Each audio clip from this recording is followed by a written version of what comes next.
Hey VC, Jack here. Welcome to Vinyl Martini. It is contest entry time. I am doing a contest entry for my good buddy from New Zealand, Keith. His channel is called Attack from Downunda. Like I said, he's 2 years in the VC.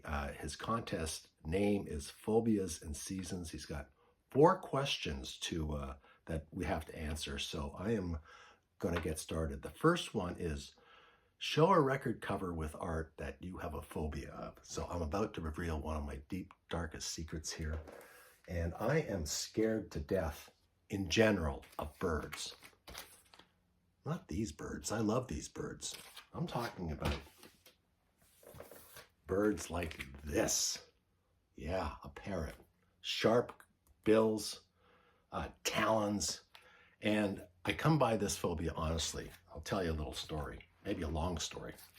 But when I was about 7, I think we went on a picnic to Toronto Island and went for the afternoon. It must have been a Sunday afternoon, and had our picnic all set up by the shoreline, all the food, et cetera, with my mom and my dad and my brothers and my sister.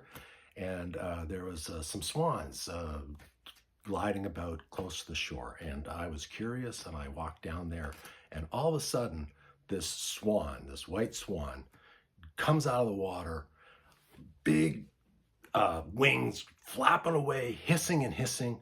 So it must have got too close to their nests, but ever since that time, I was just scared shitless. I have been scared of birds. Now, I don't mind birds in the distance, right? I don't mind birds that have some distance away from me, but I hate hearing wings flap around my ears, or if they get too close, I get a little nervous. I get a lot nervous. I think when I had an apartment on Yonge Street in Toronto, Upper Yonge Street, I went out the afternoon. I left my windows open. And I came home later on that afternoon. I walked in the living room, and all I could hear was flapping of wings. I go, oh my God, scared the crap out of me again. And I've got a pigeon in my living room. And it came in through the windows, obviously, because I didn't have any screens. So I thought, oh my God, how do I get this thing out of here? So I grabbed a broom and tried to sort of maneuver it out back out towards the window. But the thing was so stupid, it couldn't figure out that it had to go down to the lower part of the window to get out. So it was still flapping around, going crazy. This apartment was kind of like a shotgun apartment. And so a long, lengthy apartment, and my bedroom was at the other end of the apartment, and I happened to have a door out into a balcony. So I went down the apartment to my bedroom, opened that outside door, open screen door, and managed to get the pigeon from my living room down the hall, and finally it saw that big door opening and flew out. But I was just scared shitless. I almost had a heart attack. We have a lot of crows here.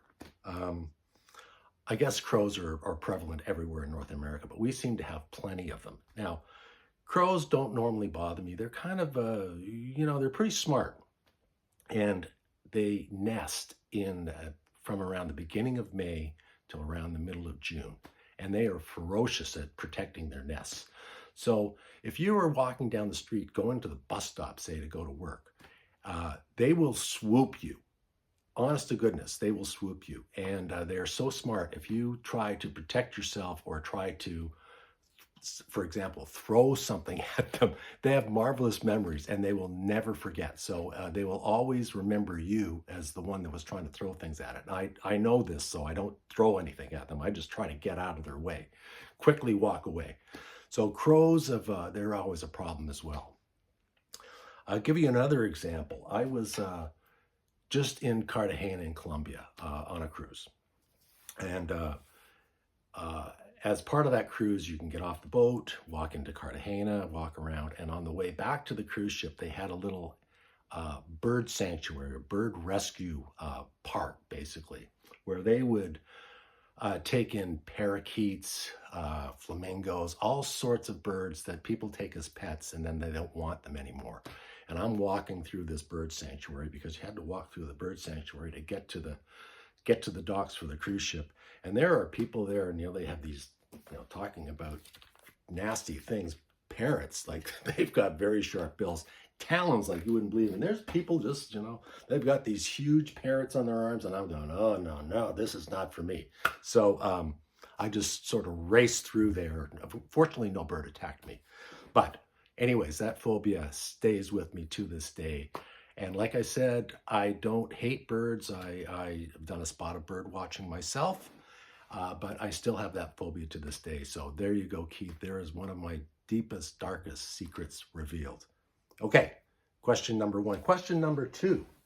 There's two parts to this question. Show an album that you like to play in the winter or that makes you think of winter. Well, I'll show you a couple. And I don't know what distinguishes a winter album or a summer album, but it makes sense. First of all, I always like to play this in the winter. This is a Bruce Cockburn album. Lovely shot of winter, by the way. I think that's in High Park in Toronto. Bruce Cockburn, of course, fellow Canadian, fantastic guitar player, singer, songwriter. This one is called High Winds, White Sky, Bruce Cockburn. And folk singer, guitar player deluxe. He's a great acoustic player. He's got a great voice, great Canadian voice. And just makes me his perfect winter playing album, if that makes any sense.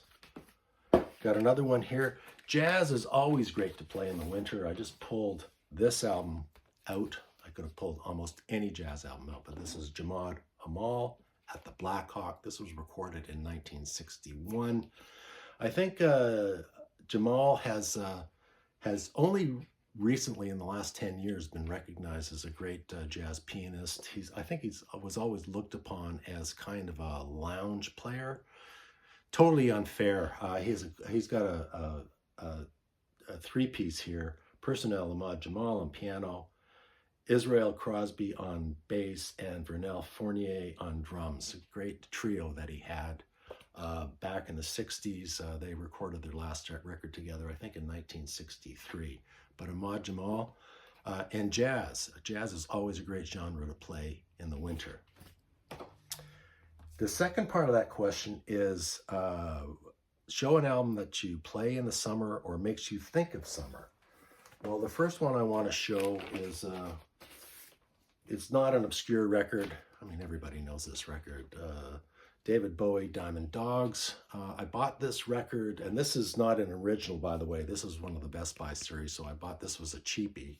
I think Diamond Dogs had already been discontinued by this point. So I got this for probably about $4 or something like that. But I bought it on a very, very hot, steamy summer night at A&A's Records when I was downtown one night. And it always reminds me of summer. I went home and played it. It was boiling hot in my apartment. And what a fantastic record. Diamond Dogs, Sweet Thing. Just the whole record is fantastic, and it does make me think of summer.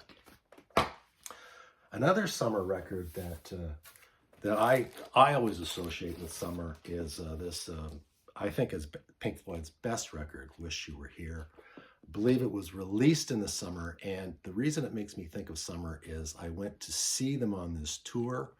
I went to see them at McMahon Stadium, and McMahon Stadium is in Hamilton, which is about an hour east of Toronto. And McMahon Stadium, I don't think had ever, to my memory up to then, had never hosted a concert. And a bunch of us, maybe 5 or 6 of us, got in the car, drove out to Hamilton, and Hamilton had never seen the likes of this type of event before. We visited many pubs and restaurants. They were totally wiped out of beer. I think they might have had 1 or 2 brands of beer left because basically the fans just drank them out of house and home. But concert finally starts, and as part of the stage setup, they had this guy wire that stretched from the far end of the light standards down to the scoreboard. And on this guy wire was this huge model plane. It must have been like 14 feet wingspan. And during one of the songs, they released the plane and it started going down the guy wire. Slowly, picking up speed. And they had spotlights on it. And it actually crashed into the scoreboard. destroyed the scoreboard.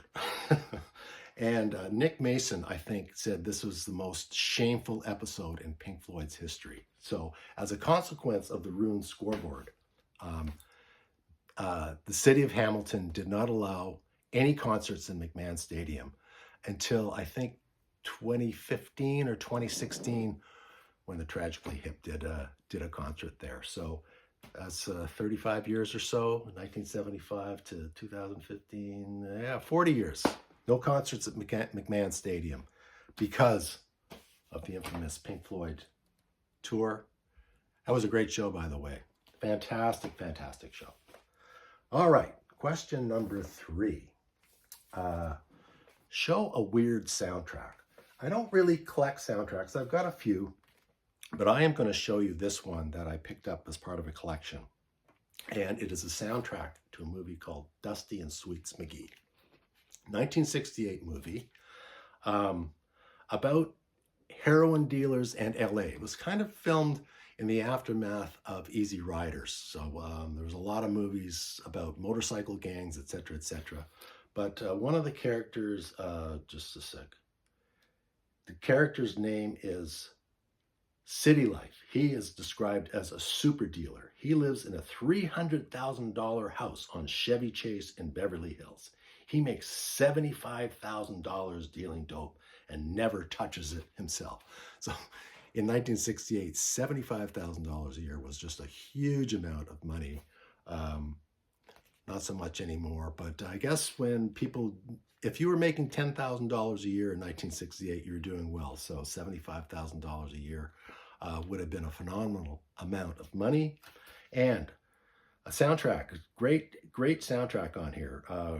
Blues Image, Ride Captain Ride, Van Morrison, Into the Mystic, Gene Chandler, Duke of Earl, Little Eva, Locomotion, Harry Nilsson, an early Harry Nilsson song called Don't Leave Me Baby, and Jimmy Forrest doing Night Train. So fantastic soundtrack. I've never seen the movie. I don't think I ever will. I don't know where I'd find a copy of this, but this is one of those long lost movies from the late 60s. So Dusty and Sweets McGee, that's my soundtrack. Next and last question is, talk about your favorite record store and show some favorite albums you've bought there. Well, I would have to point out I've talked about this record store plenty of times on my channel.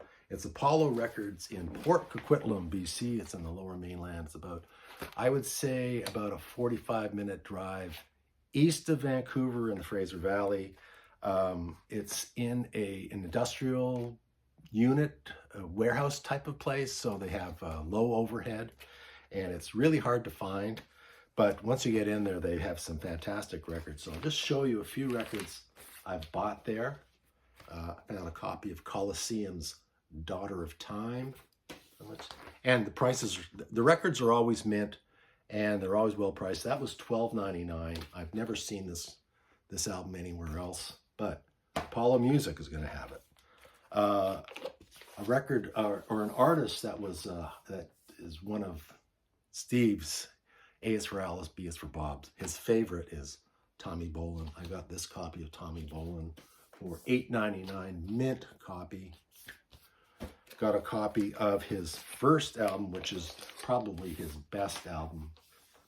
He only released 2. Or Tommy Bolin's Teaser. Got that for $12.99. Again, mint.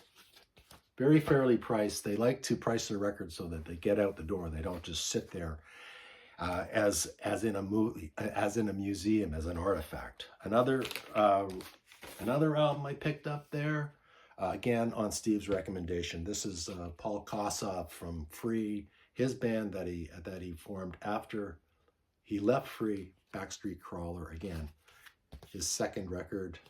He died shortly after recording this, but a mint copy of Backstreet Crawler. And what's the title? It's called Second Street.